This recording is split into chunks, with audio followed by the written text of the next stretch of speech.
quick review of last time. Jay, I'll send all this stuff to you. But, That'd be awesome. but essentially what we did was we talked about the construction of the major scale, right? And so that's something that just has to be memorized. Whole step, half step, whole step, whole step, whole step, half step. And, it gives you 7 notes, right? That's this thing. Right. And from each one of those notes, you can then construct a chord.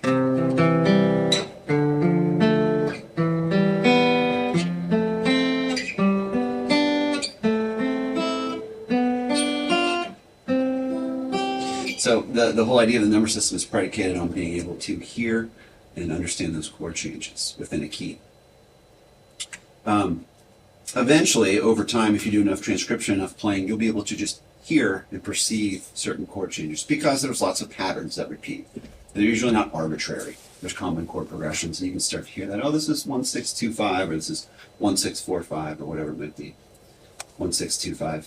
So you start to build up a harmonic vocabulary. That can be hard at first. So there is a methodology to be able to figure out what chords are.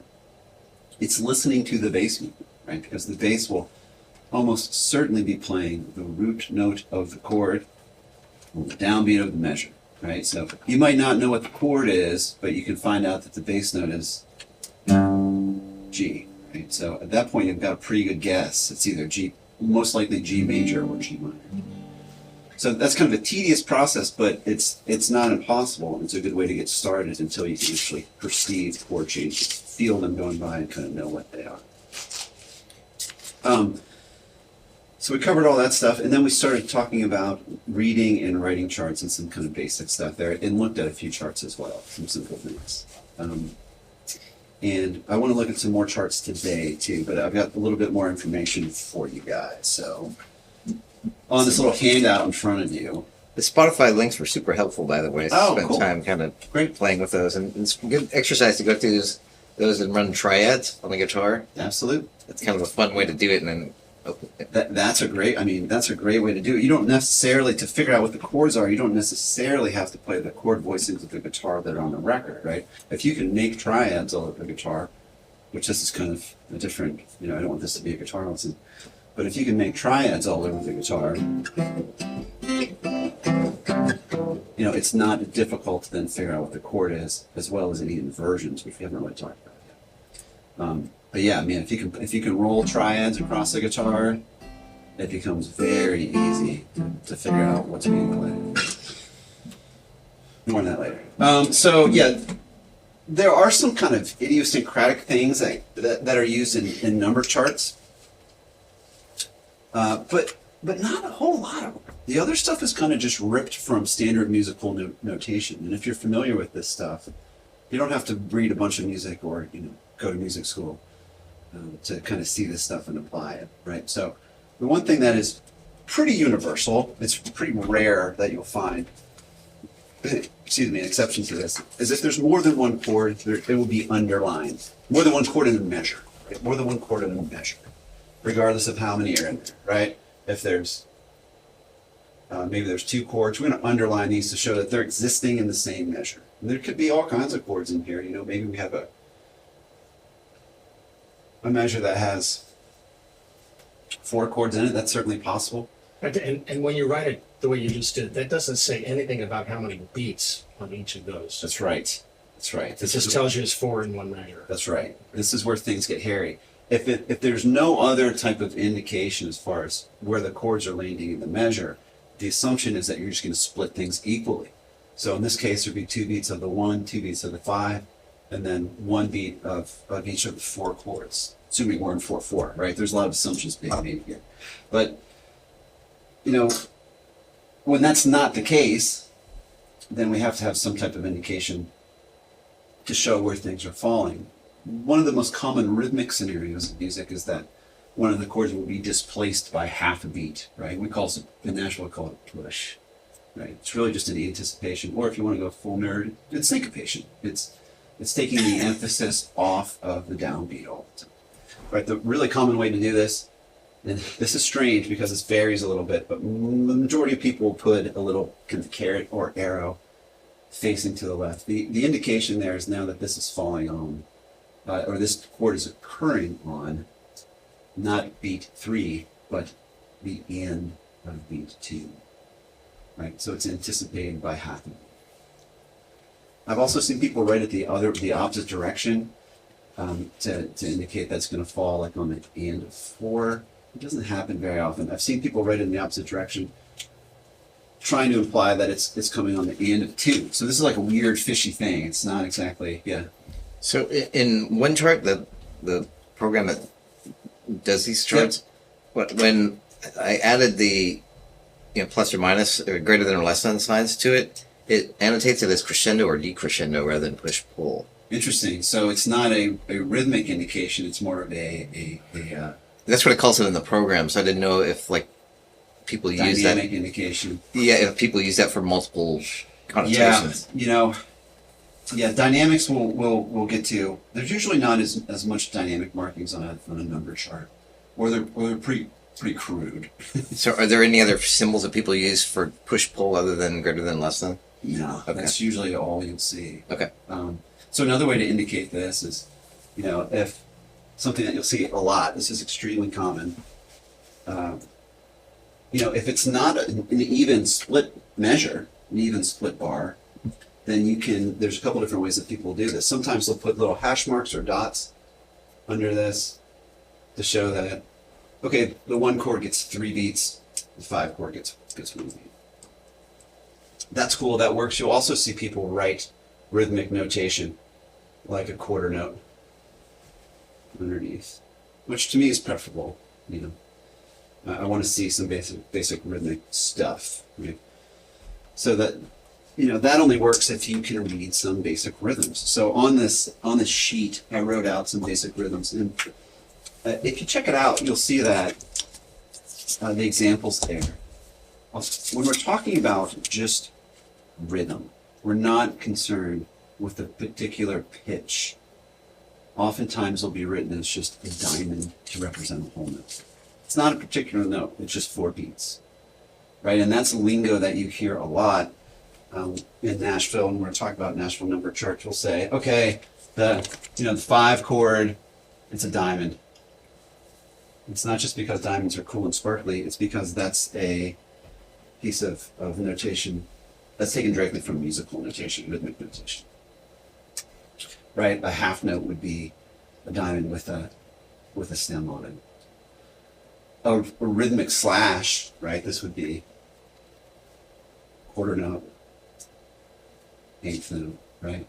So it's good to be aware of how to write rhythms. Writing rhythms is hard. Like the notes are the notes and the chords are the chords. Those are pretty easy to figure out, but sometimes rhythms can be difficult to hear and to write down. So this takes practice, it takes time. Most of the time, rhythms that are written down are fairly simple. It's a push, a half a beat, or something like this. It's nothing too crazy. Although I do have some examples to show you that are just nightmare charts. So yeah, reading rhythms is tough. It takes time. Right, so just be aware of that. The other thing that we didn't talk about last time, but it's pretty obvious, tempo and meter, right? You should write the tempo at the top of the chart. Typically it's going to look like, you might say BPM or beats per minute equals 120. Cool. It's good to know. You could also do something like, this is kind of more standard notation, quarter note equals 120. So that way we know how fast we're playing this thing. Or at least generally how fast we're playing. The other thing, of course, we'll want to have is some type of time signature at the top so we know what we're doing, what we're counting to, right? Occasionally, you'll have pieces of music. This happens quite a bit in country, too, where we'll have, it might be in 4/4. Like 90% of the, it sucks. 90% of the tune will be in 4/4. But you'll have like a single measure of 2, because sometimes songwriters just got a little more that they got to say. So it might be like, and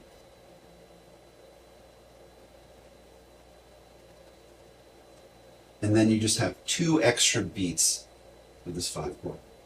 Right? You would typically want to indicate That is a measure of 2. We need something to know that it's not a full measure of 4/4. That happens a lot. Another one, just this quick and dirty way, you write the 5 and just put 2 rhythmic slashes underneath it. It usually works. But for the 145, that's 4 beats all. Yeah. So Correct. Yeah. If we're tunes in 4/4, then we're counting 4 for each of these. Oh, I see what We you're play saying. our 5 chord, Yeah. and oftentimes you'll see a situation where maybe it's like a diamond on the 5 chord, and then you're tying it. It's just like an extra 2 beats. This happens all the time, especially in like classic country music or bluegrass. They'll just throw in an extra 2 beats at the end of a phrase just to give you a little more time before you play the next section. So that's a pretty standardized way of indicating time changes or meter changes within the tune. Articulations. This is how you play something. This doesn't come up very often, but every once in a while you'll see some articulation saying how to play something. If you're a meticulous transcriber or chart writer, and there's not going to be an opportunity to maybe play some of the stuff or rehearse some of the stuff, probably a good idea. There's nothing special or exclusive to the Nashville number system about these. These are ripped directly from standardized notation. I put a little table in there for you to show you what these look like.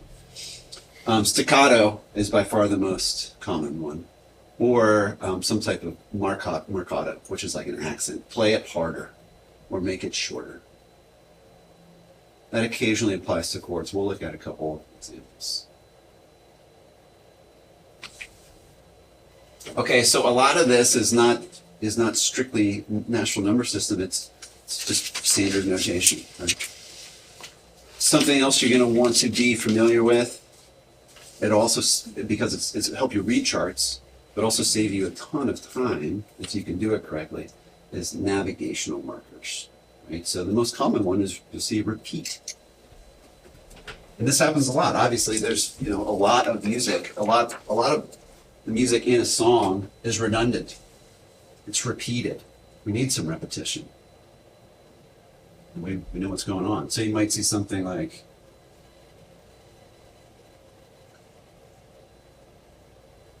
and it has repeats around. Pretty intuitive. Play it again. That's all it means.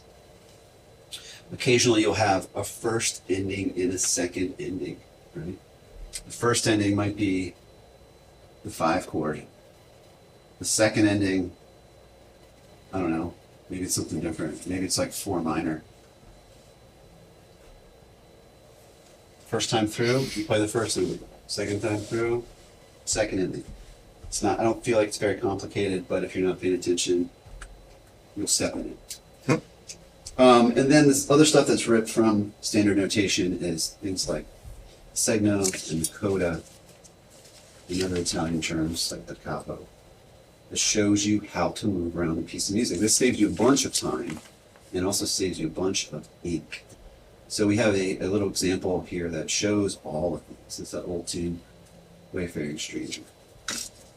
Right, so if you look at the first full measure, it's got to repeat. So it means we're coming back there at some point. Right? And again, this is notation, right? It's not numbers, but the same system applies. You can also see that the second measure is not in 4/4, it's in 3/4, and they've indicated as such there. We're going to do the same thing with number charts. There is a first ending. It's 2 measures, and then there's a repeat. So as we finish that first line, we go back to the beginning and play it again.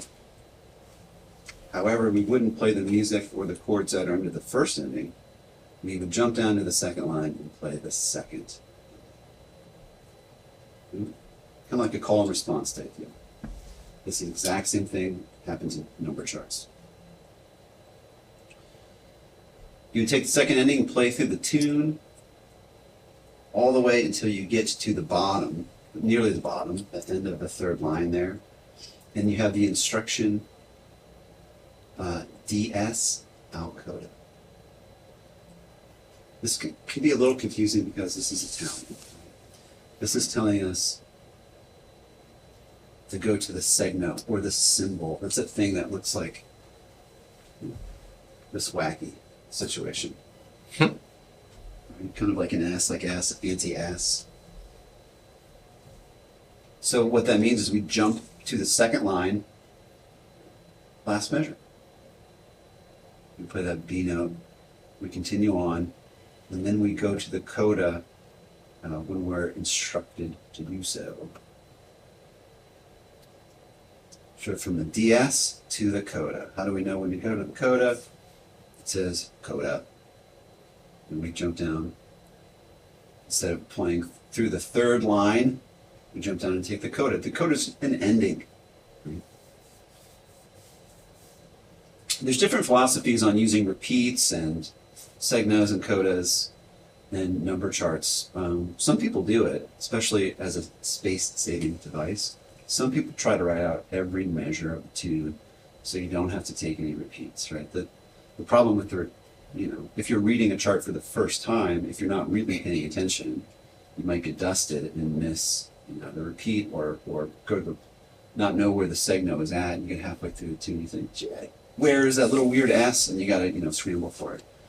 But it does happen, and it is worth knowing. It's not too terribly complicated, I think. Just directions on how to navigate the tune. You picked a song not only with 3 different time signatures, but B flat and G. Yeah, it's got all the stuff happening in there. It's got everything going in there. We've got it all. Why? Okay, so as a matter of writing this, B flat and G, why wouldn't you just stick with flats and sharps? And if you need to make a notation on the individual notes, why wouldn't you? Right. Why would you use a key signature as opposed to accidentals? Yeah. It's personal preference. I imagine it would probably, I know from personal standpoint, I would rather know what key I'm in rather than trying to read a bunch of accidentals. Your brain starts to get a little bit fatigued if there's lots of accidentals going on. Right? An accidental only lasts for that measure that it's in. So once you cross the bar line, that accidental, which might have been like a B flat that was written into the measure, is gone, and you'd have to write it again. This can get really hairy sometimes. So if you can generally make it easier to read and save yourself ink, that's usually a good indication of where you want to be. So just to clarify, so you'd be in B flat for all of it until you get to bar 7? That's not really in B flat. The key that we're in here. Oh, I'm sorry. There's one F. flat. It's F. Yeah. But looking at this melody, it's not really F. It's the relative minor. This is D minor. Okay. This is D minor. It's a minor melody. And then you're jumping to like D major in the other section. So this is swapping back and forth between D minor and D major. Cool idea.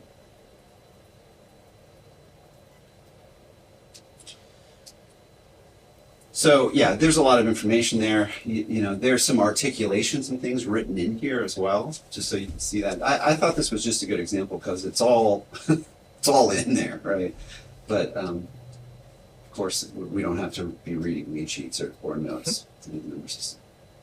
Okay, so those are just things that will help you read and construct a chart. You should be familiar with them. The only way to really get good at this stuff is to do it and fail a few times, and then you'll become more efficient. Okay, let's talk about something different that we didn't talk about last week. We talked about the 7 chords that we get in the key of C major, or really any major key. And that's a lot of what we encounter when we're playing music. It's usually diatonic, which is just kind of a nerd way of saying that the tune only uses the 7 chords in the key that are all from the major scale, right? But that's certainly not where it ends. Oftentimes we'll find other chords plopped into a tune, and you'll think, well, what is going on here? Where did that chord come from? And 9 times out of 10, it's coming from the parallel minor scale. So in other words, if we're in the key of C, we can also use the chords from C minor. Some of these are more useful than others, right? So here are the chords that well, first of all, I guess it's probably important to understand how to construct the minor scale, because it's different. It's different from the construction of the major scale. Whole step, half step, whole step, half step, whole step, and then another whole step. So the notes that you get, if we're just talking about C, which is a good place to think about stuff, C, D, E flat, F, G, A flat, B flat, C. Or 1, 2, flat 3, 4, 5, flat 6, flat 7. That's a scale. Sounds like this. This is the major scale, right?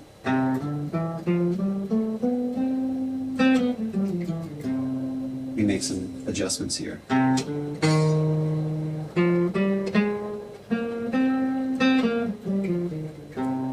The 3 is flatted. The 6 is flatted. The 7 is flatted, or lowered a half step. Okay, that's just something you should know, right? It's not too difficult to figure out, but what we're more interested in here is not shredding the minor scale, but knowing that what chords we can get when we harmonize the notes in the minor scale. Okay. So we would get C minor. Obviously, that's kind of makes sense, right? It's the minor scale, so the one chord or first chord in the key is no longer major; it's minor. 2 chords diminished. Here's where things get fun. The flat 3 chord is major. This is very useful. The 4 chord typically would be major, right? It would be F major. It's our 4 minor. The 5 chord typically is major. It is minor, right? We now have A flat,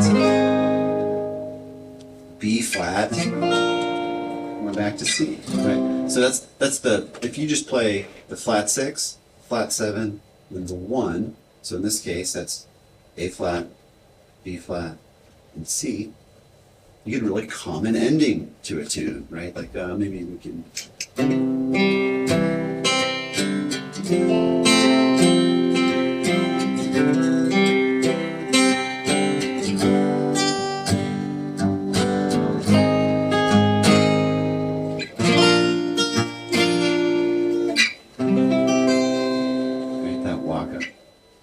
Flat 6, flat 7. All right, some of these are more useful than others. For sure, the flat 6, the flat 3, the flat 7, but you also get the 4 minor chord. Everyone has heard this. Right,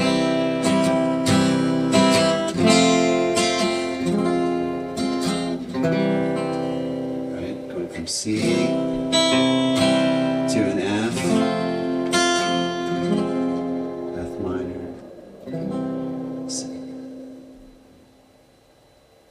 Or if we're playing rock and roll, the flat 7.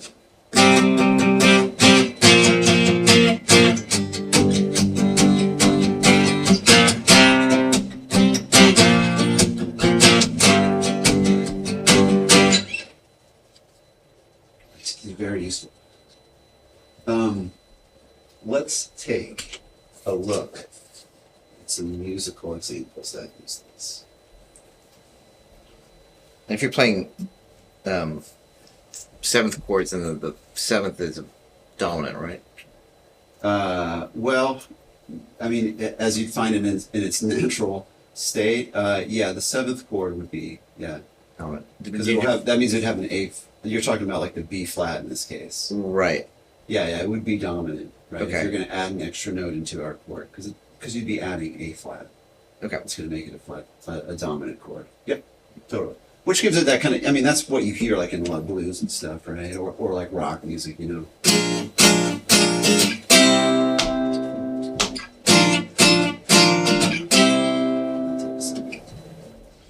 But we haven't really, that's a good question. I mean, so far we've really been dealing with harmony that only has 3 notes in the chord. Right?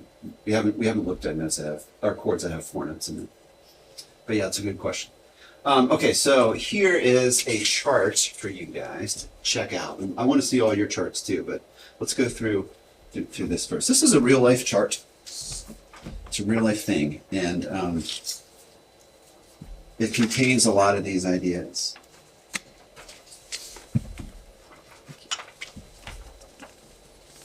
Pretty good chart. It looks like it was used, the One Chart app was used to create this instead of the handwritten version that I typically do.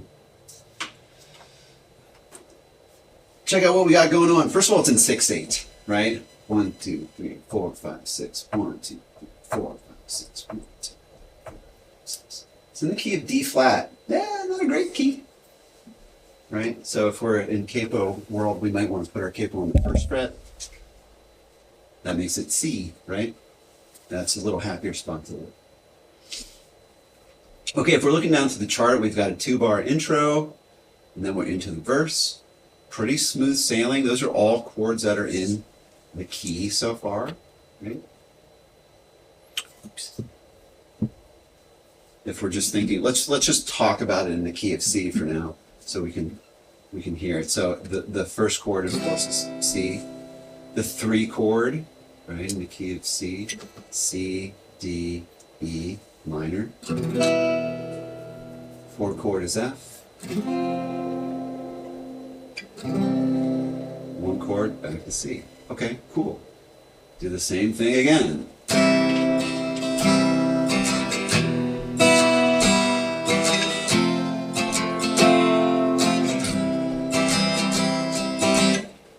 Cool. All right, now we're headed into the pre-chorus. 2 minor, which would be, anyone want to wager a guess what our 2 minor chord is in the key of E or D flat? It's E flat E. minor. E flat minor. No. Then our 4 chord. Check out our chorus. We've got some split bars or split measures. There's 2 chords per measure. We've got our 1 chord Okay. for 3 beats, and then we've got 1 over 3. Okay, so a slash chord. The trick with the slash chord is to know that the first number, or in this case the top number, is the chord that's happening. So it's just C. It really is just C for a full measure. You could probably get away with that, right? But if you're playing bass, it's important to play not C, not the root, but the third, which would be E. This is kind of logical when you look to the next measure and see where the chord is going. It's going to the 4 chord, right? So.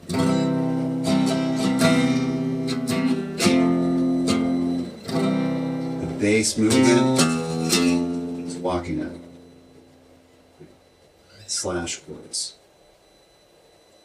Does that make sense, everyone? JL, you A cool little with that? confused, yeah. Yeah, let's talk about it. Okay. So, are you confused about the slash chord? Yeah. Yeah. So, a slash chord, here's what you need to know. When you see these things, stuff like, in this case, it's 1 over 3. But if we were to write it out in chord symbols, we might write C over E. Okay. So the thing to keep in mind is that this is the chord. This is the preferred bass note.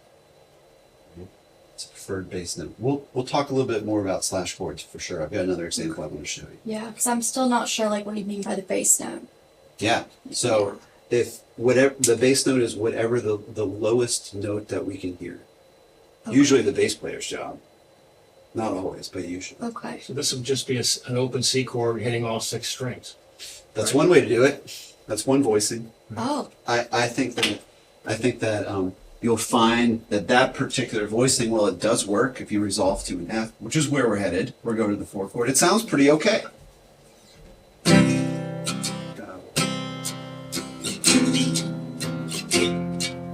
It's pretty dissonant on its own, but if it resolves, it's pretty nice. I would probably play it in a different position. I'd probably play it. I'm playing the inversion of the chord. I've still got a C. Check out the difference between these two.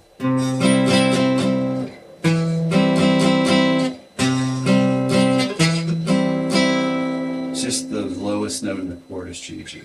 This is really important, because we humans perceive harmony from the ground up. So the lowest note informs kind of how we're perceiving the chord. So this is really important. This also creates a little bit of movement or motion, moving from the one chord, C chord, to the four chord. You could just rock a C. You wouldn't have to play a different bass note over that chord. You could stay there. It just wouldn't be as musical.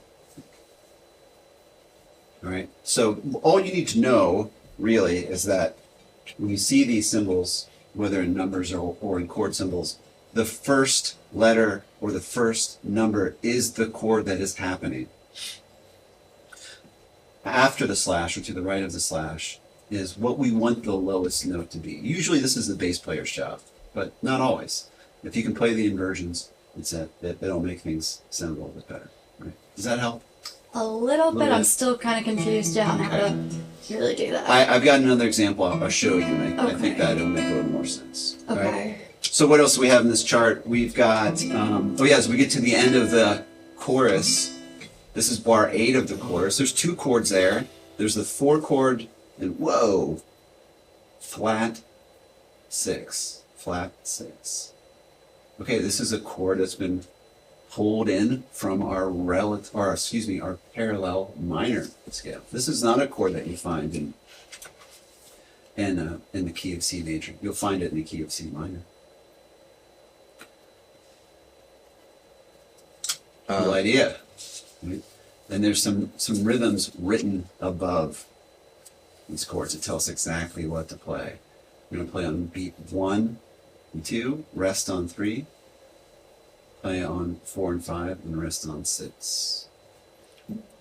Wouldn't the 6th chord in a minor? Oh, it's not in a minor. It's major. We're in D flat major, right?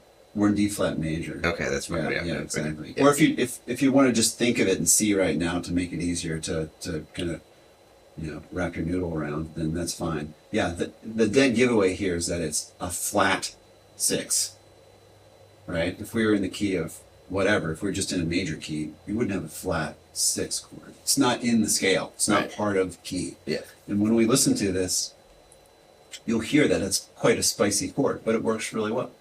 There's a reason it works well, is because it's related. It's just in the minor key.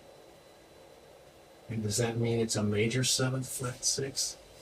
That's correct. So there's an additional symbol in here, or symbols, which again, we haven't really talked about 4-note chords yet, or extended harmony, but that's what's going on here.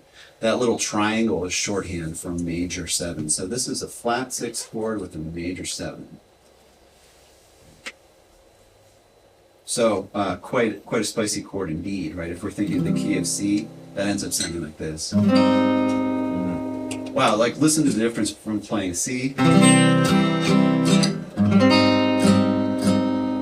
Kind of almost sounds, without any other context, it sounds like you've shifted keys, right? Just randomly modulated to a different key.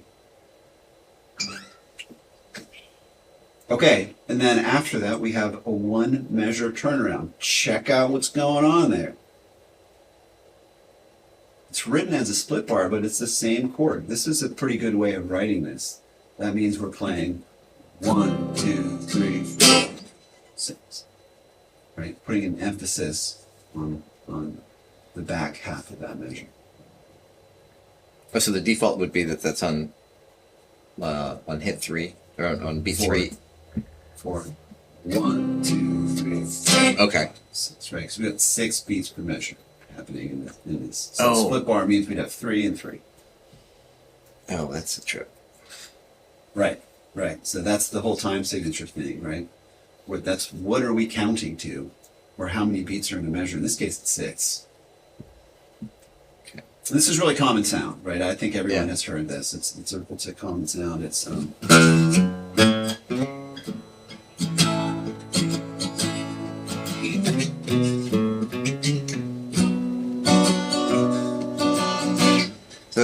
stupid question. So why do they annotate at 6/8 instead of 3/4? Yep, that's a good question. Because they feel different. 3/4 and 6/8 are not the same. Right? 3/4 it feels very much like a waltz. 1, 2,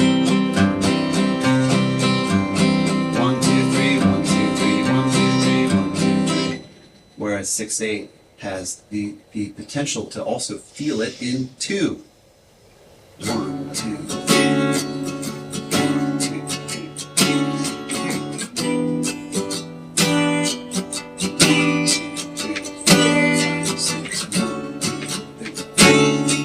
That's not an option in 3/4. It doesn't feel the same.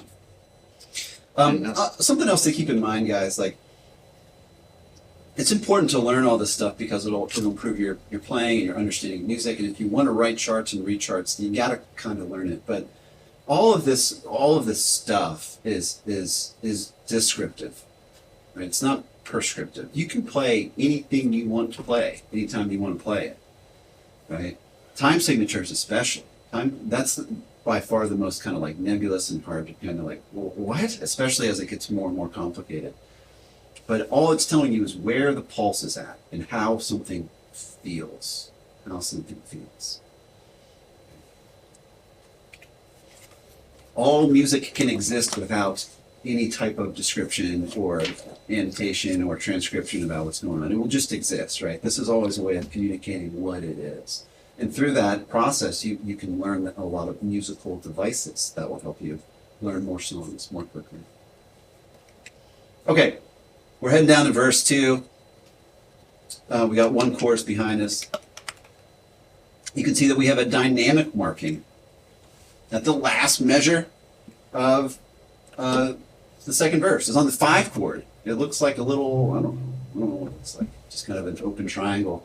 This is a crescendo. This means get louder. By the way, this is the same notation you'd use if you were writing, standard notes, right? If you're writing a piece for violin or piano. Same idea.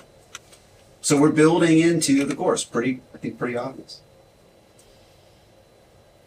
Oh, we skipped something in the chorus, guys. My fault. It doesn't matter what chorus we look at. We can look at the second chorus. But I wanted to draw your attention to bar 5 of the chorus. 6 minor chord. That makes sense. That's one of the minor chords in our key. But then look what else happens in that measure. A 5 minor. What's going on? This doesn't make sense. Our 5 chord is one of the major chords, one of the primary chords in our key. Well, this is being borrowed from C minor. D flat minor.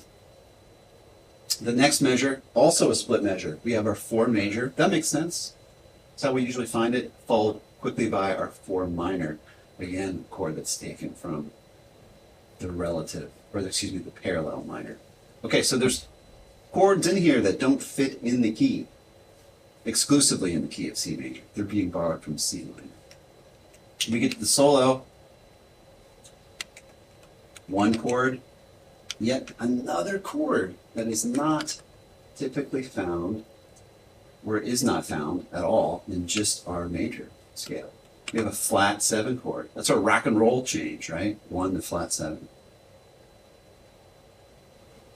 It just repeats. So it's usually 4s and 5s and 7s that are borrowed?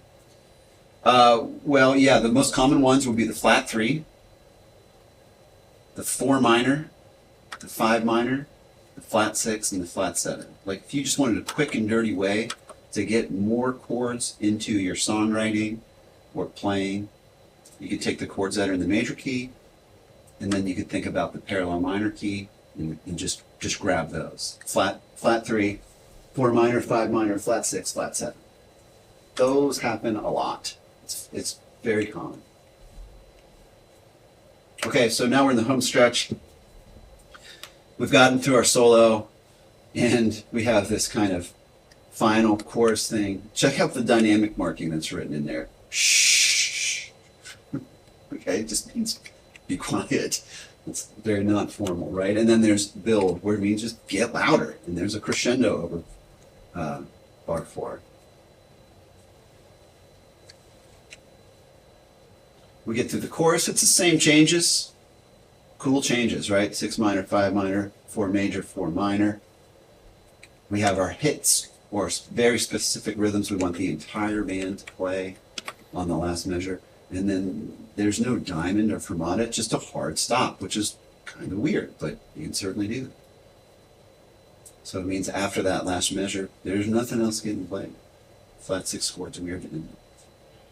So why is the crescendo under the measure instead of over it, like you would see in music?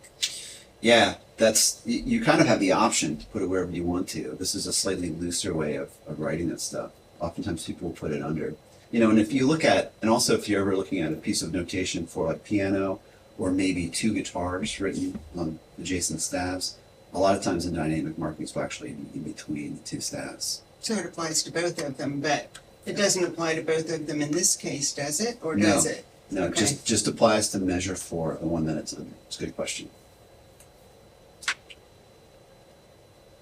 Okay, so cool stuff going on here. We have chords that are not in the key of C major, they're from the key of C minor. We've got some slash chords, meaning we've got the bass playing not the root note of the chord.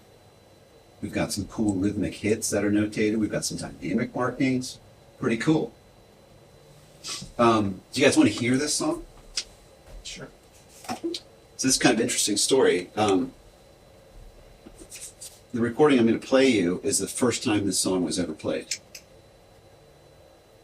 Nobody had heard it before. There was no rehearsal. We were given the chart and we said, okay. And, there's parts of it that are a little wobbly in the front half, but by the end of it, it sounds a lot like a song.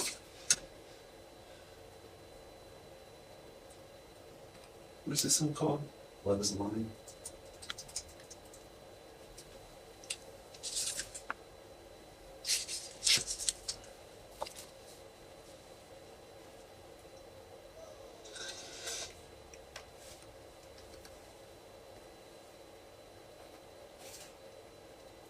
This is a live recording.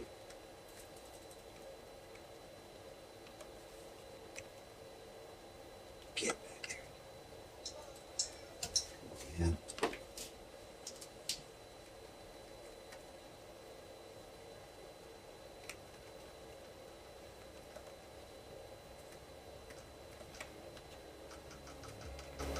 Goes the bar down, keep dancing like we are now.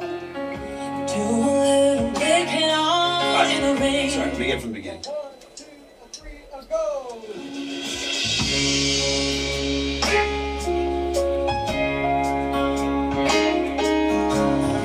We can close the bar down, keep dancing like we are now. Do a little making out in the rain.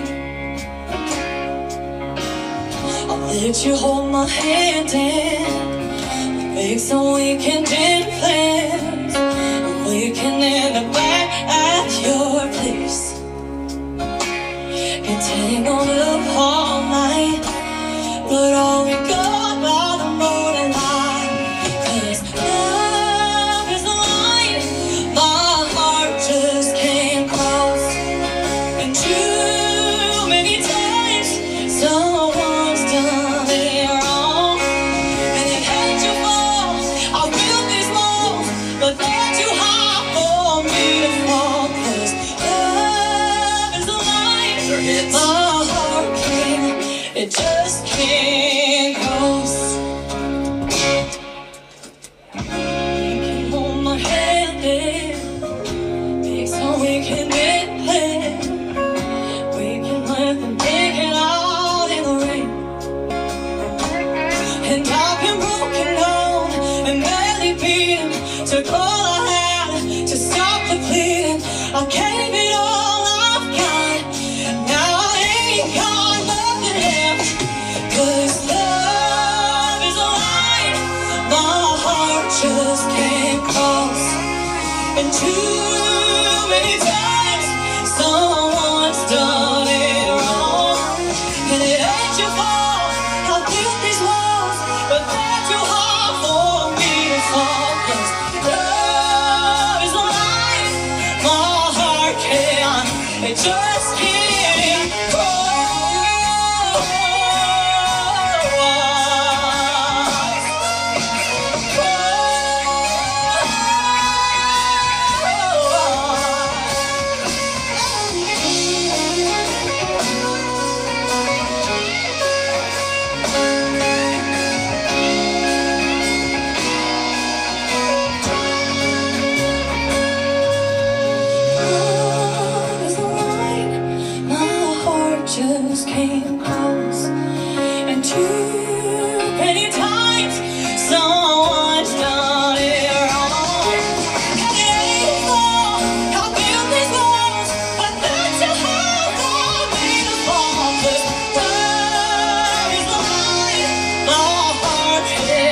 It just can't cross.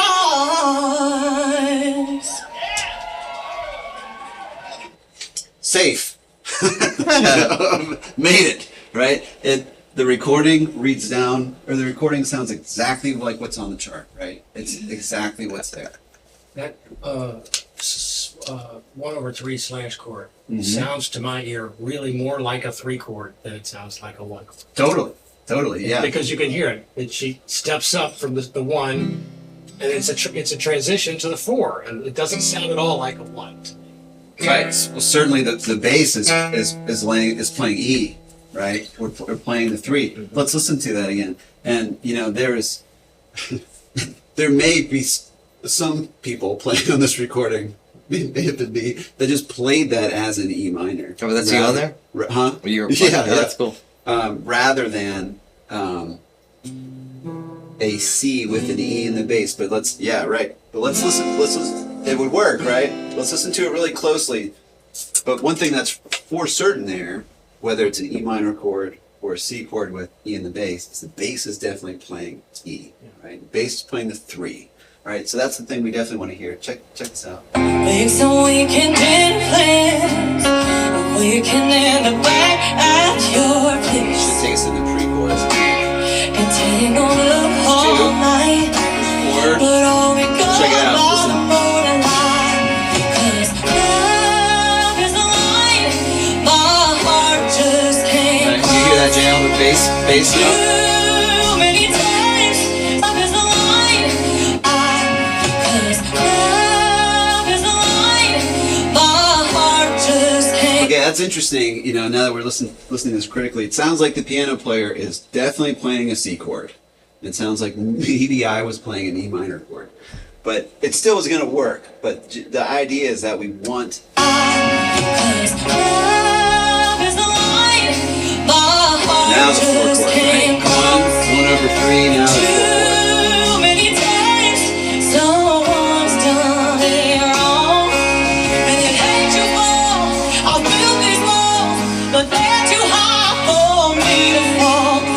Okay, so we want that movement. That's what the bass is doing there for us. It's walking up to the 4 chord.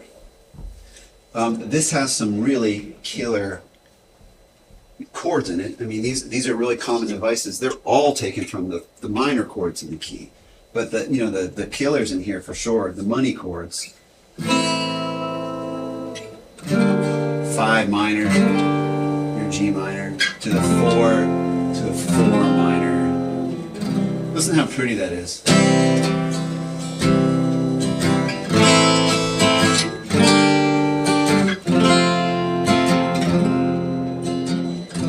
That's cool. Beautiful, right? Yeah.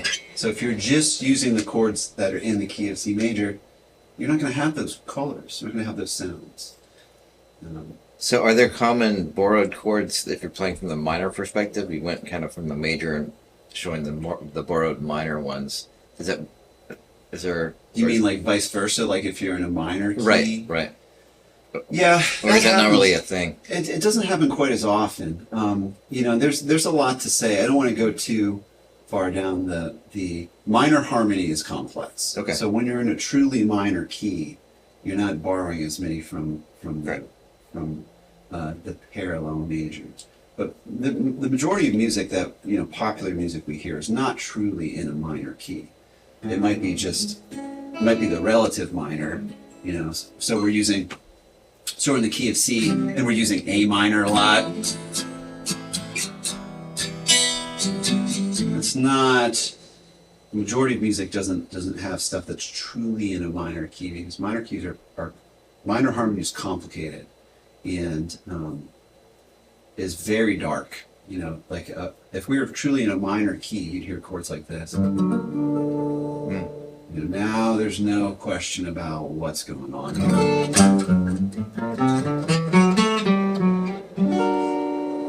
Right, so a lot of outside of jazz or classical stuff, you don't really hear a lot of tunes that are truly in a minor.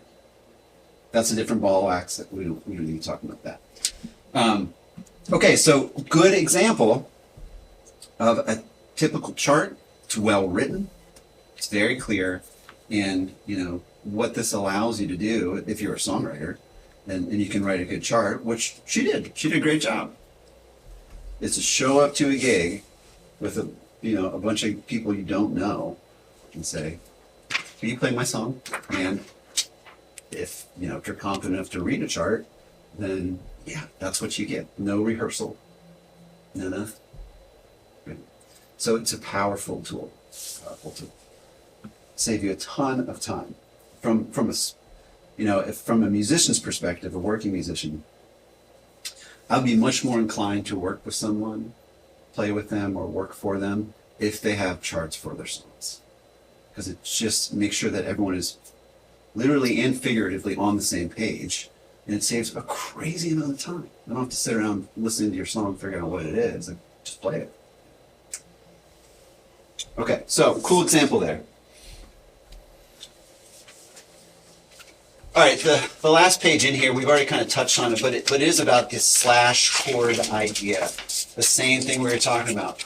Don't let this fool you too much. This is just meaning that the bass is moving while the chord is staying the same. We want a different note in the bass, right?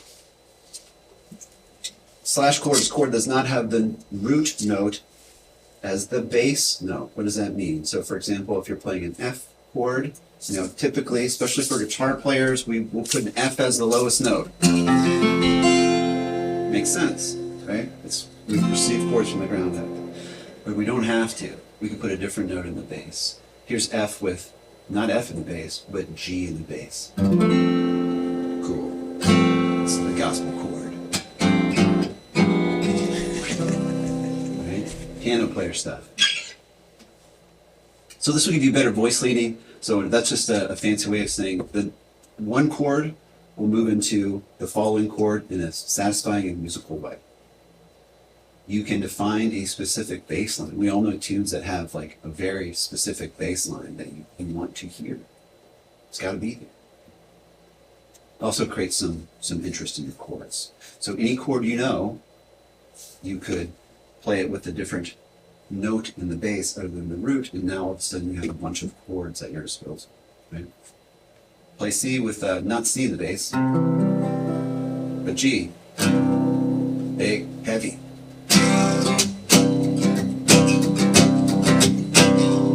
Right? It's a good one. Play A with G in the bass. Cool. Tense. I think it's like a Tom Petty song.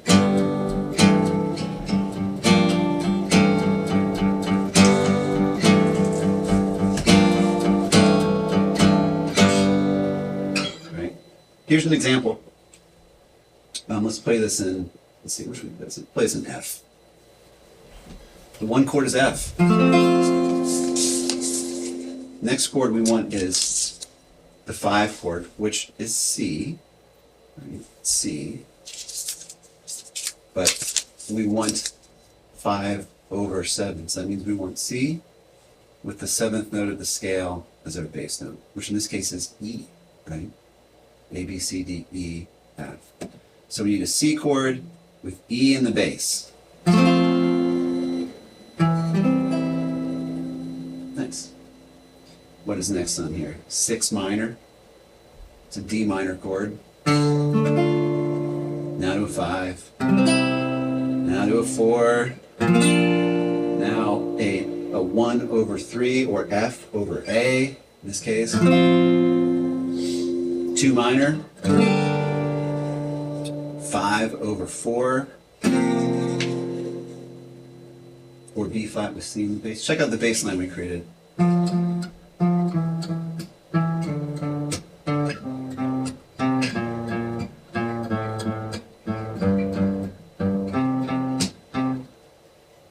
That's it. That's the whole point. There's a bass line.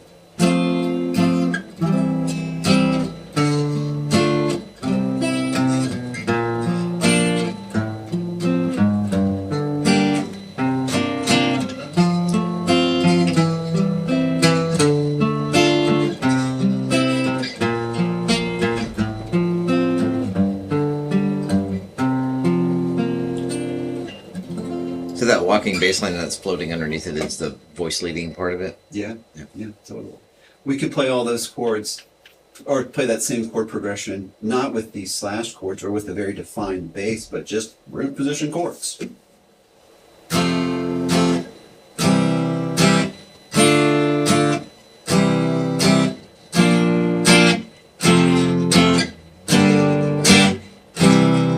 Yeah, not quite the same thing. Kind of lame, honestly. You know, because now our bass motion is.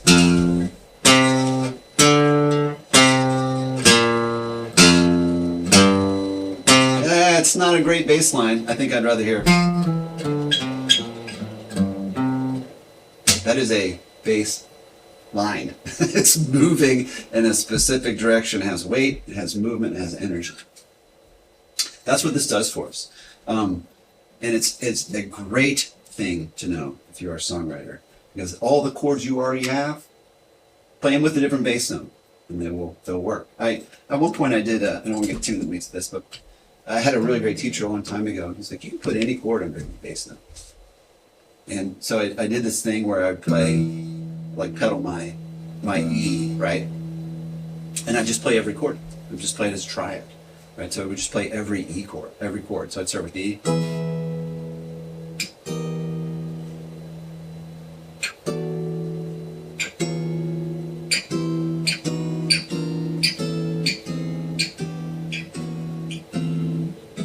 Okay, yeah, they all kind of have a place, so you can make that stuff work. Sounds like Radiohead. It gets weird. It definitely gets weird, you know.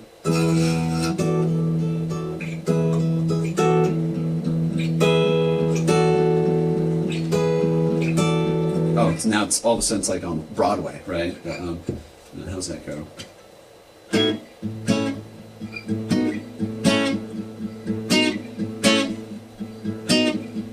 Right? B with an A in the bass. A with an A in the bass. G with an A in the bass, right? These are really cool sounds you can open up. It does a lot for your playing. Here's an example of a horrible chart. It's not that bad, but it has a bunch of, it's a tune you know, and it has a bunch of slash chords in it. Look at this gnarly sucker. Of course, piano player. Piano players love this stuff. Why? Because it's super easy for them to put a different bass note below their chord, because they've got two hands.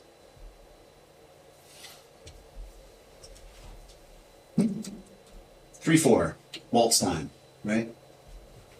One chord. That's C. We're in the key of C. The 5 chord, which is G, but not with G in the bass, with B in the bass. Alright, I see where this thing's going, right? Now F with a 4 chord with A in the bass, C with G in the bass. Questionable chord there. I don't think that's really a major 7 chord. C with E in the bass. D7, G. Here it is in time.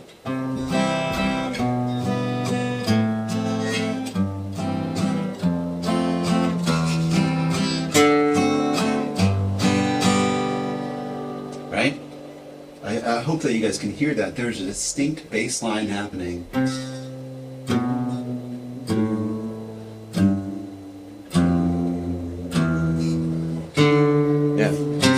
Just look at the bottom numbers of each of those. It's 1, 7, 6, 5. That's 4, exactly 3, right. It's a descending line. Yeah. Right down the scale, man. Right down the scale.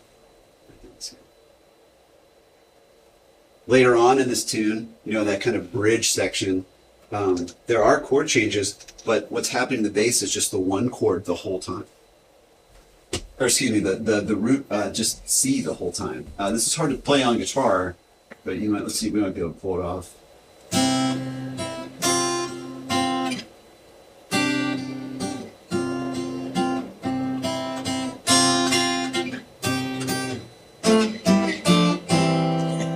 Right? Piano stuff.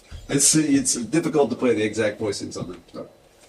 But it's got to be there, otherwise it's not going to sound like the song if you don't have this descending bass line. So the piano player plays stuff like that. Are they usually just doing octaves on the left hand, or are they doing a whole other? It's up to them. I don't know. Probably, yeah. Probably just octaves, or maybe just the single note. Oh. You know, I don't know. Obviously, it depends on the orchestration, what instruments you have playing. But why couldn't you just leave this up to the bass player? Usually do. You usually do, right? So this, or whoever is responsible for the bass note, which is usually the bass player, right? If you played this chart and the bass player played 1, 5, 4, 1, you'd be like, what are you doing? It sounds like garbage. It does not sound like the song. This is 100% his responsibility. Except when the bass player's not there, then somebody has to do it, right? The piano player or the guitar player. Even in your own arrangements, like this stuff becomes really useful. And when I was playing whatever the Bob Dylan tune was a minute ago, that's the same idea. I'm thinking about just playing inversions. F in root position. So F is our lowest note. C with an E note in the bass.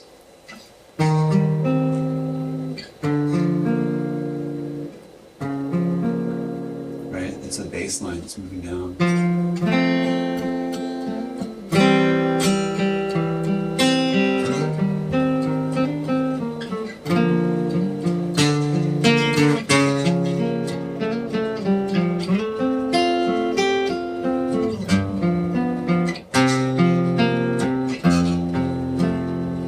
Right? This is also extremely common in solo guitar playing.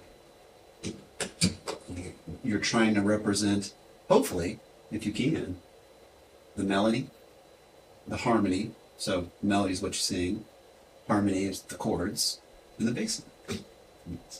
I guess I'm still very confused as to how to create the slash chords, like how to do it. How to actually do How to it? actually play it. Like I understand how they work and Yeah. everything. Yeah. I just I'm very confused on how to How do you play them on your instrument? yeah, how do I if I Totally. see it. That's a whole nother thing. It's like, okay, I see what you're doing here. I get it. How do I play them on my guitar? Yeah, like how do I know how to create the chord? Right. Yeah, that's well, where I'm confused. it's largely the same as any other chord that you know. You got to learn the grips that have a different note in the bass. There's one that's extremely common that everyone can play right now if they want. It's like play your C chord. Right. And now if we just take one finger and put it on the second fret of the fifth string. Second fret, it's Yeah. right. So take your middle finger and put it on the fifth string, second fret. Okay. Like this. Okay. Get rid of your third finger. Okay. Take your first finger off. Right. You literally, this is the one finger method. If Okay. you play this, yeah, it's G with B in the bass. It's not this anymore. Wait, it's It's G with this. what? In the bass? B in the bass with the third in the bass. Right? Why would you use this chord? Maybe you're headed to A minor.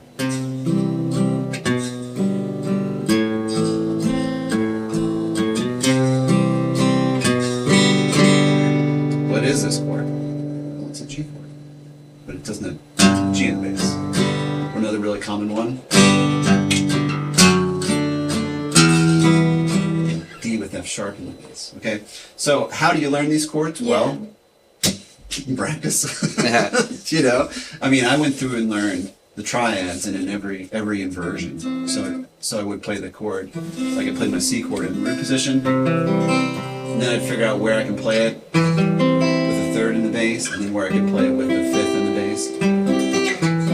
And I do it on every string set. Oh, so is it just moving the entire chord down, or I guess I'm just confused. Well, Yeah, I guess that's where I'm confused. It's like yeah. Maybe we'll spend a little extra time on it. I Okay. think once you see it and do it, it'll I start. feel like to- it start to makes sense once it clicks. It just is not clicking. Yep. For right now, just know it's with. You don't have to put. If you're playing a C chord, C note does not have to be your bass note or lowest note. It could be another note that's in the chord, like E or G, or a note that's not even in the chord. Whoa, things are getting crazy. And you can still play the full triad, right? And just add the extra third on the bottom. Totally. Or, yeah, like, that's an easy way to think about it. You're still playing your 1, 3, 5, but you're just adding the lower note on the bottom. Yeah. Yeah. Does that make sense? Kind of. Not really. Okay, All right, we'll get you there. Don't worry. Okay. Don't worry. Okay, so what I want to do too is take a look at if anyone brought a chart or worked on a chart. Let's take a look at some of these things. So you're worse with this one.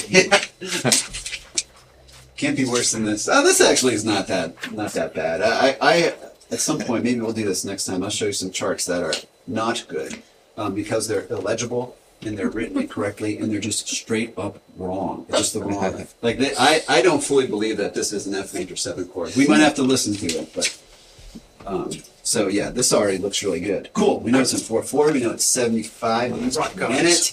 Nice. Thank you. You're so generous. This is a Thanks. great chart already. Smart. I already know what I'm doing, right? I know I that did the Bon Jovi. acoustic has the intro. I'm playing a D sus chord. There's an acoustic walk down that you can just kind of strum the D sus over. Yeah, right. So because on the record it's like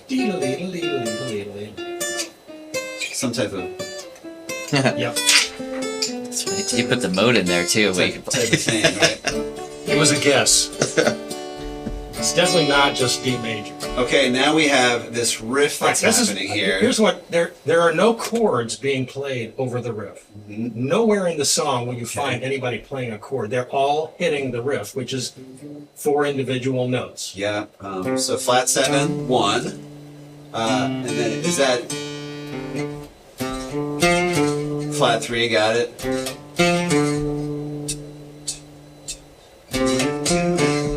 4, 1, 2, 3, 4, 1 and 2 and 4. Is that the? I think that's the. Well, they rhythm. just repeat it one after the other. Let's figure out what the rhythm of this riff is.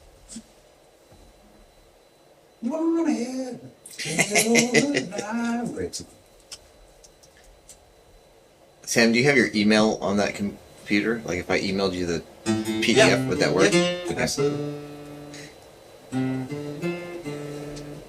Yeah, I think I may have messed up with that tie. Rhythm is the hardest part, man. This is the tricky bit. Oh, that's right. The wind's moving.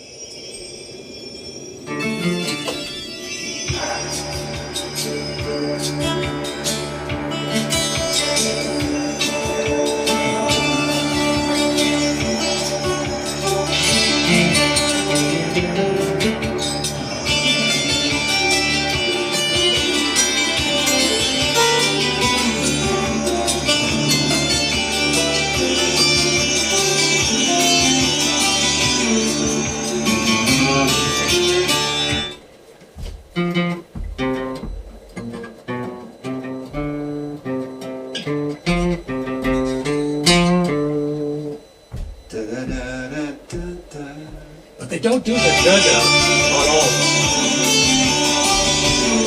What do you think?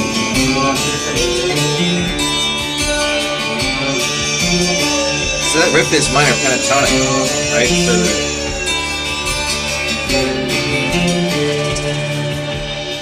So the other parts of the song, when they play the riff, they don't do the part. They just go. 4, 1 and 2 and 3, 4, 1 and 2 and 3, 4. Right. So that's really good. I think that I would, if I wanted someone to play that specific lick, I would write it. It's like a D chord, right? But underneath of it, we have 1 and 2 and that's tied.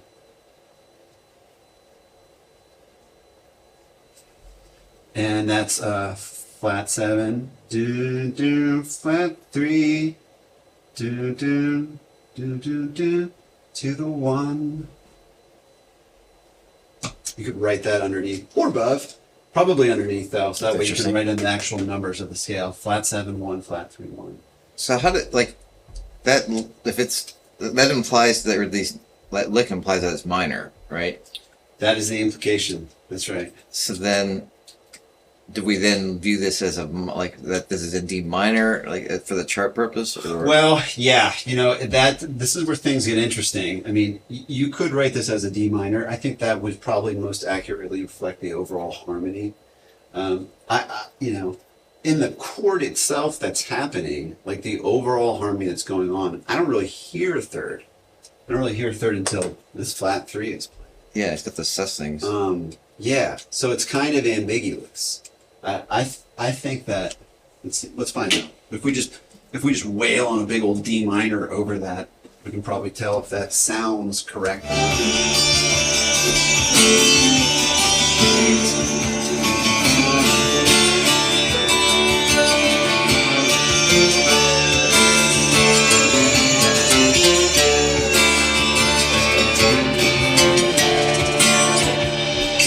Yeah, the overall harmony there is a D minor, so I think that I probably would write it as a D minor. Yeah, Okay. You can hear how wacky it would sound if we were to try to play a D major over that. Yeah.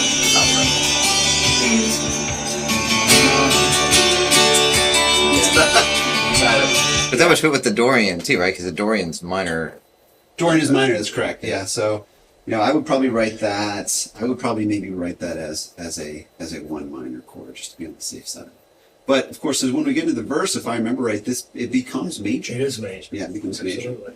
That's right. So the intro is weird. It's like a minor thing and then shifts to a major melody.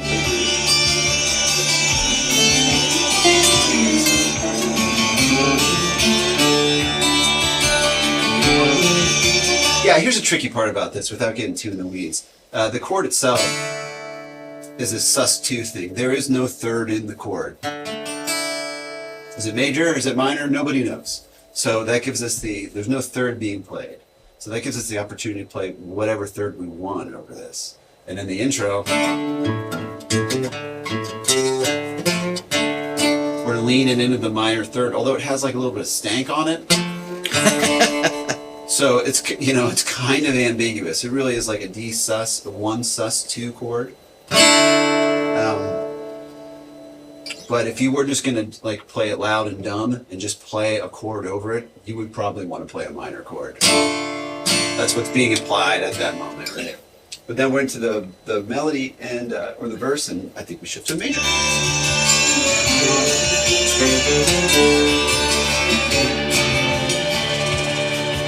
It's all the same.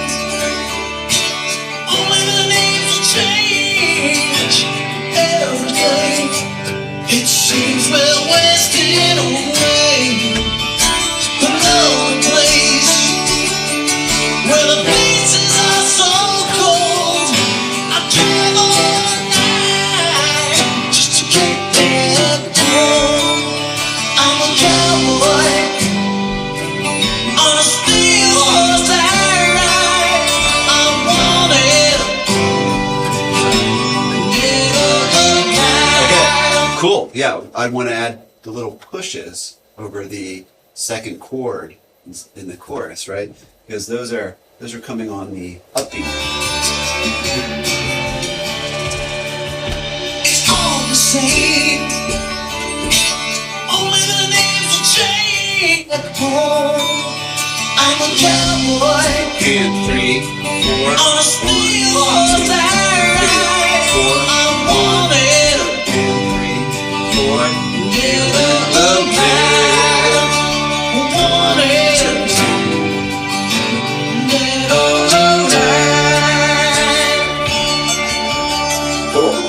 Yeah, definitely.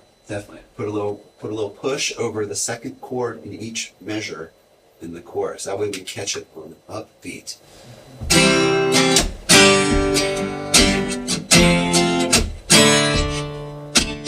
Cool. Yeah, nice chart. But again, it's if this is in a different key, who's really going to play an add 9 there? Right, yeah. You would, yeah, probably would leave that out. And this is just a bit of, whenever you're adding in the 9 or adding in the 2, this is frustrating, so I apologize in advance.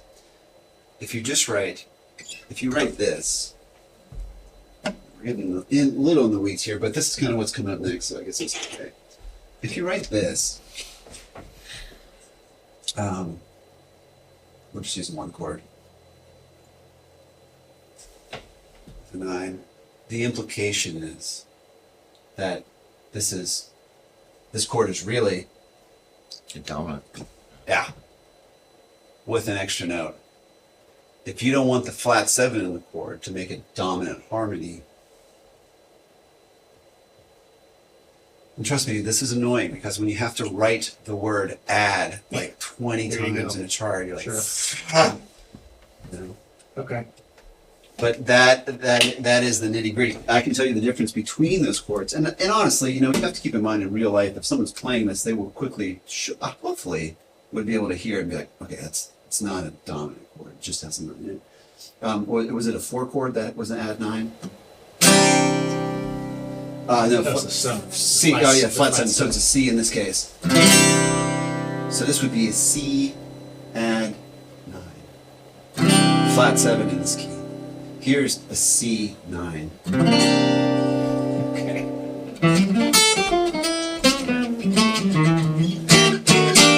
Right, so it becomes a bluesy thing because the implication is that 7's in there. But that's dumb, man. That's just dumb stuff. That's how we have to, it's very confusing how we have to write out chords. But yeah, if you just write the chord symbol or the chord number and then 7 or 9 or 11 or 13, the implication is that that has a flat 7 in the harmony.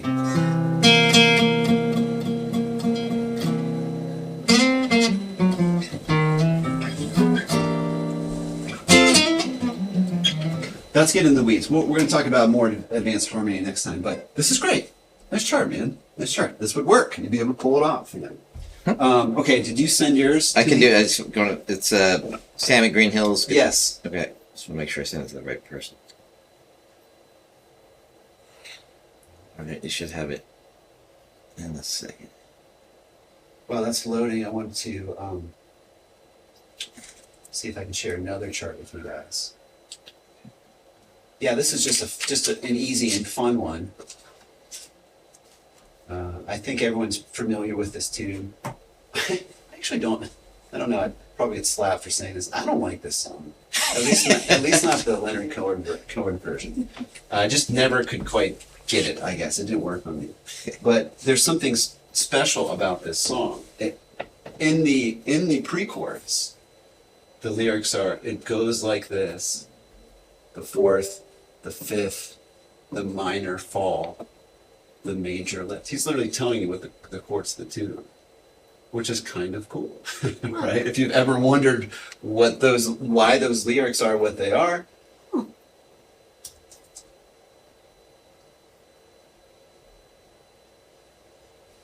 Let's do the Rufus version. The truth, you saw her, she drew the hallelujah. She tied you to hallelujah. Full king, it goes like this: the 4th, the 5th, the minor fall, the major lift. He's telling you what chords he's playing. That's That's the funny. 4th and the 5th. It's the 4 chord and the 5 chord. The minor fall is a relative minor. It's a 6 minor. Cool, right? All right. Let's. Cool. I have to learn a song for next week. So I figured it.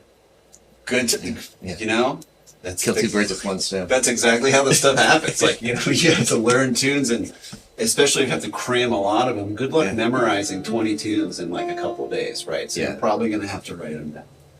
Sweet. We're in the key of D minor, the saddest key. Okay, what do we got here? The song is on Spotify. You want to hear it after too. Well, let's see if we can work through it just by Yeah. looking at the chart, as you would. Yeah. Okay, so 4/4, 105.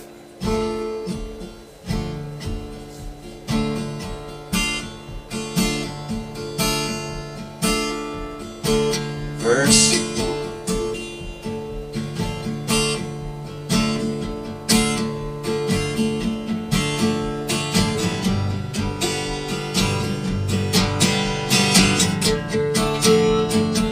From C sharp.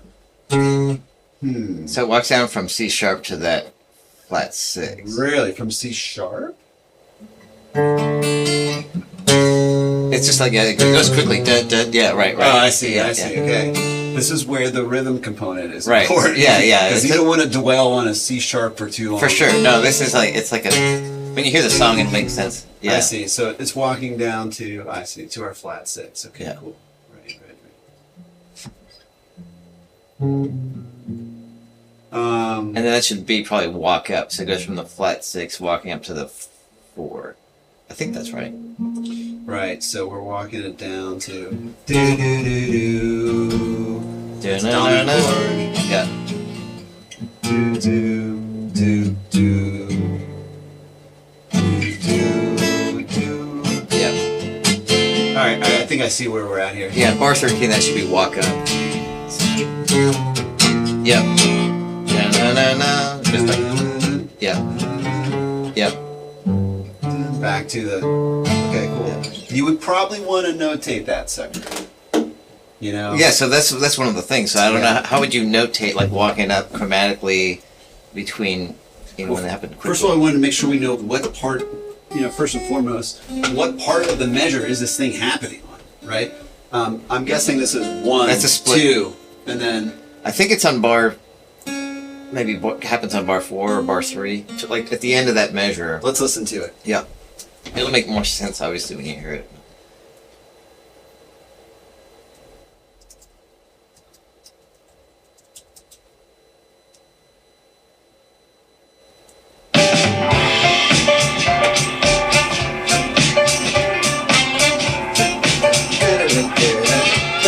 Thought I'd caught you once or twice before. You were so contagious at me on the floor. I had a feeling so bad. I thought I'd never come down. But here you are again. So is it on B3 of bar 4? 3 and 4 and.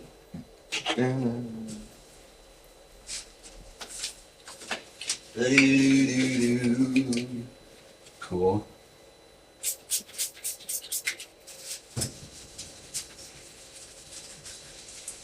Yeah, I find the hardest stuff is the rhythm notations. Yes, totally. I fully agree with you. Rhythm notation is hard, especially for guitar players, because we don't typically read it. Yep. 1, 2, do, do, do, do, do. So we were over a D minor chord when this is happening, right? I think it was 1 minor. Mhm. Means a couple rhythmic slashes to indicate beats 1 and 2 are happening, whatever rhythm you happen to play over that. 1, 2, 3 and 4 and 7. Flat 7. 6. Flat 6. And then it goes to what's it go to after that? Do do do. It goes to the B flat. Do do do do. Yeah. So flat 6. Flat 6 dominant. Right. You could put that in there, and then 3 rhythmic slashes. You could put push on top of this. Do do do do. Yeah. Do. So you have on the so Or I probably would even leave off any of the. You could also leave this off of here, and put a push on the top, so you know that this chord's happening a half a beat earlier. Yeah. And then you got the walk down. Do do do do. Really, this is where the flat 6 is occurring on the and 4. okay. Do you mind if I take a picture of that? Yeah, go ahead. That way we know where this. The most important thing is knowing where the walk down is occurring at. You don't want to get into the chord and just guess. And it's pretty close. Like you have it underlined. So Right. if I were going to guess, Yeah. I would just put it. The split measure. Do do do do. Yeah. Yeah. Make it work. The only issue is like I don't know how many notes I'm walking down. I mean that's so. Right. Well, I just this like for my own like I semi know the song and I wanted something similar to just to Okay. jog my memory that's where that happened. Sure. Yeah. Sure. And look, if you're writing a chart for you, then cool. Sure, but this is the purpose of why I'm here. I want That's to figure right. out these. That's right. This thing might be a function of I added those myself. yeah, Is that a common thing to do? adding the numbers as far as the lines. Yeah. Not usually, but I mean, especially not in number charts. but certainly in standard notation, you always have measure numbers Sure. that would measure your Yeah. half. But I would, it's your choice. Again, that's a lot of this is like there's no super hard or fast way to do it.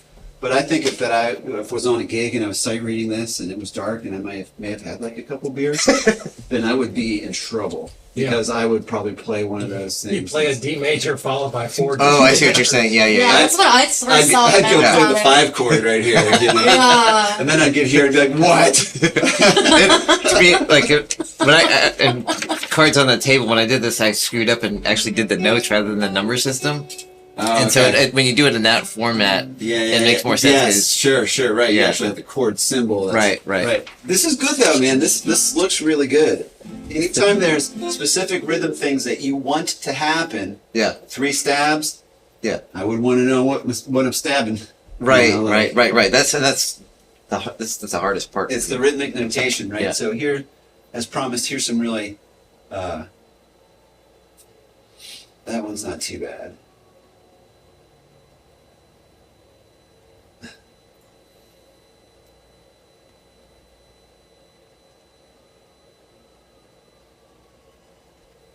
Yeah, this is rather unpleasant, and you start to get kind of towards the end of where,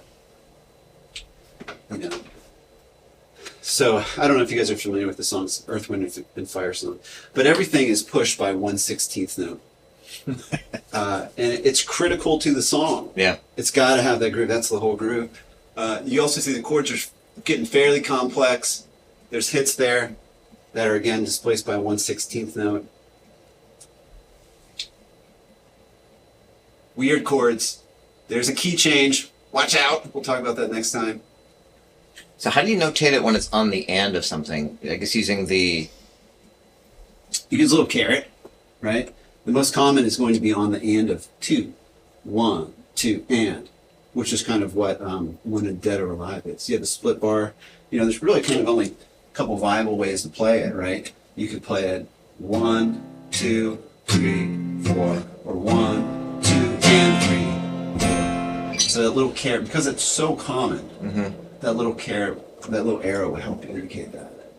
But if things become a little bit more complex, then you have to start to write some of this stuff out. I think there's some hits in this tune. Yeah, weird song that I sat down the chart and was like, can we just not play this? Right, so bar 3, there's 2 beats of the 4 chord. There's 1/8 note of the flat 3. Then a quarter note. Now I think you guys know if you do your math right, this doesn't add up to 4 beats, but this is pushed. This comes on the and of 4, so it's da, da, da, da, da, da, da, da, da. Is that where it goes? Da da da da. I think so. There's lots of pushes in here throughout. I think there's some rhythmic things in here as well. Yeah, there are 4 chords per measure. This is frustrating, right? It's 1, 2, 3, 4, and on the and of 4 is the 5 chord. This is syncopated, dotted quarter notes. Da, da, da, da, da, da. Not quite a quarter note triplet, right? So. Continued. Oh God, it's a 2-pager. Somebody kill me. I get paid enough to play this. I can report that when we played this song, went off like without a hitch. Everyone's face was buried in the chart, which is not really how you want to perform music, but Yeah. the only can. 6, flat 6. Here's some weird slash chords. 1/3, 2 over the sharp 4. So yeah, they can get complex. Do you have any good recommendations or resources for learning the rhythmic stuff out of this, like either apps or YouTube or stuff you have? I don't know about apps or YouTube. There is a book that I can grab from a room and show you guys. Yep. But also, the way that I learned to do this was from learning to read music. You don't have to read music, for sure. You don't have to. But man, it ain't gonna hurt you one of the things that you're definitely going to learn is to read rhythms. You know, my girlfriend is a session player, she's a violin player in town. Whenever she's on a session, and they're reading stuff that like I couldn't even, you know, I couldn't even figure out which way to orient the thing, right? But they play pretty precisely from when that notation is dropped in front of you. So the notes are not hard, but what they typically do before you start taping is everyone's working on the rhythms. They're sitting there counting out the rhythm, because the notes are the notes. You can read the notes, it's what they are. But when the rhythms are extremely complex at a high tempo, Yeah. it's hard to read. So, you know, learning to read music will absolutely teach you this. I mean, that's a direct answer. You know, you can kind of fudge it by looking for some more rhythmic stuff. I have a rhythmic worksheet book. You know. So anyway, yeah, it gets hairy, but you have to somehow indicate what's going on. That's why it's a good idea to be able to read some basic rhythms, even if you're not reading music like standard notation. It's important stuff. Okay. Does anyone else have a chart they want to look at tonight? I know we're kind of going over here, so no one can stay. We can save it for next time.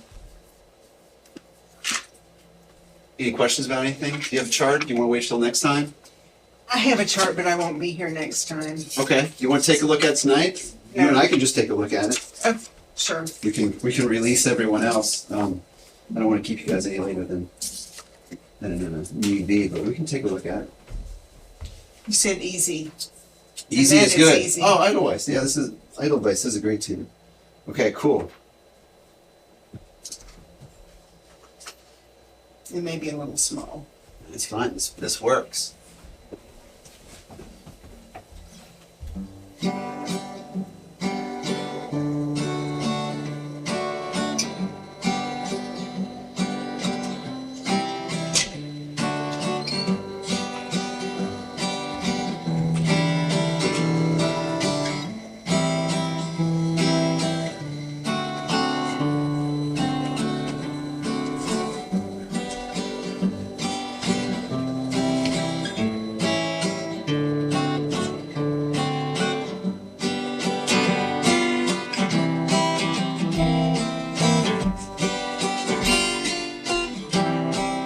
Four minor. Nice.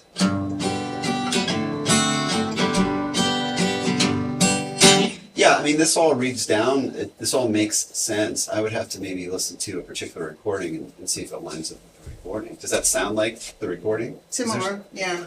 Yeah, there's There's a a bunch. few extra measures in there. One I thing may that have, one thing that will be helpful to think about is just organizing stuff on the page. So, for example, your verse there's 8 measures of music here. I think personally, I would rather see 4 and then the next line with 4. but it's 3-4 times, so, Right, but we're still thinking about how many measures. Okay. Using.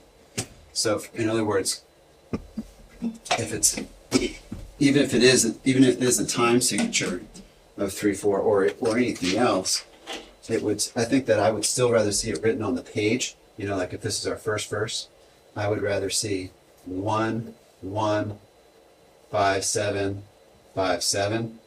Move to your next group of 4 measures. 1 1 4 5. Right? Instead of having that all kind Okay, of lumped yeah. together. Then what you'll find is that most of the time chord progressions are 4 chords, and typically phrases are 4 or 8 or 16 or 32. So you can kind of put things together that make them a little bit easier just to get your eyeball on. In fact, it should all line up like that. 1 1 6 minor. Then the fourth phrase, 2 minor 7, 2 minor 7.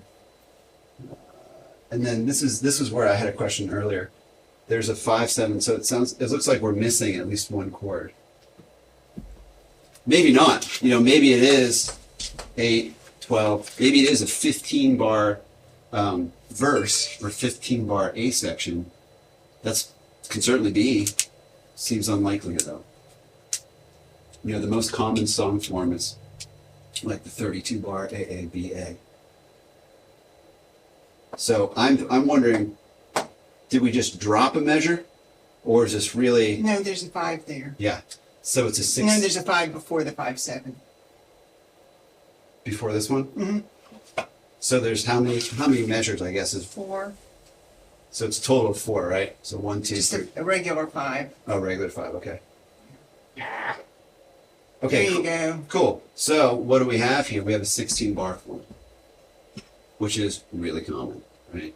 So grouping them in 4s like this is a useful exercise because you can quickly look at it and be like, I get it. Let's see what's happening here.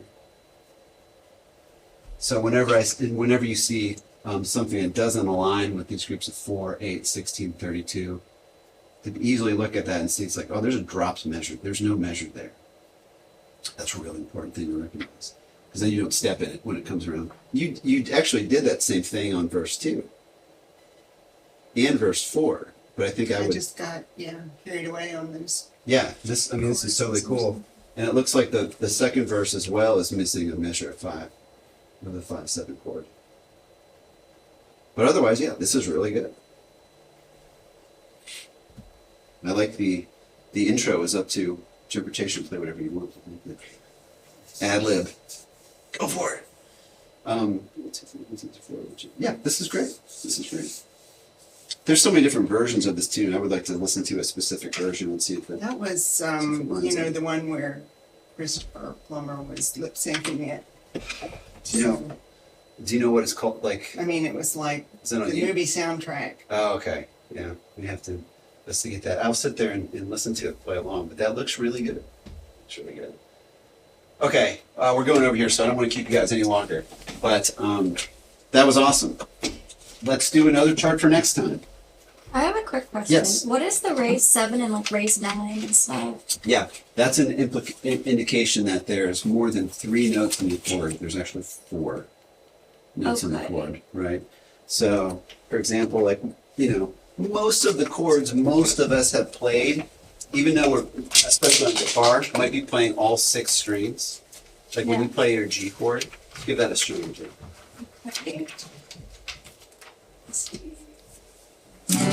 Yeah, you're playing all 6 strings, right? But if Yeah. you were to listen really closely or kind of dig into that, you're only playing 3 unique notes. Right. You're playing G in 3 different octaves, you're playing B in 2 different octaves, and you're playing E. So, we only have 3 notes there. Okay. But if we see something that has a 7 or 9 or 11 or 13, then what that's telling us is that we're adding an additional note to the harmony. And you can keep going, by the way. So then, how would you do that then? I guess. On the guitar, Yeah. same answer as before with the slash chords. You Okay. gotta learn some more chords. Got it. Yeah. So we can take a look at that. We can start to expand your harmonic vocabulary. Yeah. But yeah, you can keep adding notes. Right, so this is a fully extended chord. And just for the guitar players out there, we have our 3-note G chord. Man, the people's chord. You ever get tired of hearing that? I do. But we can play a G chord that has not just 3 notes in it, but 6 unique notes. Cool. So we're playing all 6 strings. We're playing 6 unique notes: G, B, E, A, D, F sharp. Rather than this, which is G, B, D, G, B, G. So the harmony is more robust, meaning there's just more notes in the chord. Okay. So what does the 7 mean then? Or yeah. The 7 means adding the 7th scale degree to it. Okay. So just adding one more. What does like a 9 mean then? It means adding the 2nd scale degree on top of the 2nd. So 5 then? Yep. Or- There are 5 chords, 5 notes happening in this chord. And you could just keep going. So, well, to a certain extent, you can keep going. So what we're getting at now is harmony or chords that use more than 3 notes. Which is, Okay. if it's something you haven't dabbled with yet, it can be a little bit Gotcha. confusing. But yeah, there's a whole wide world of harmony out there. And you can have many notes inside your chords.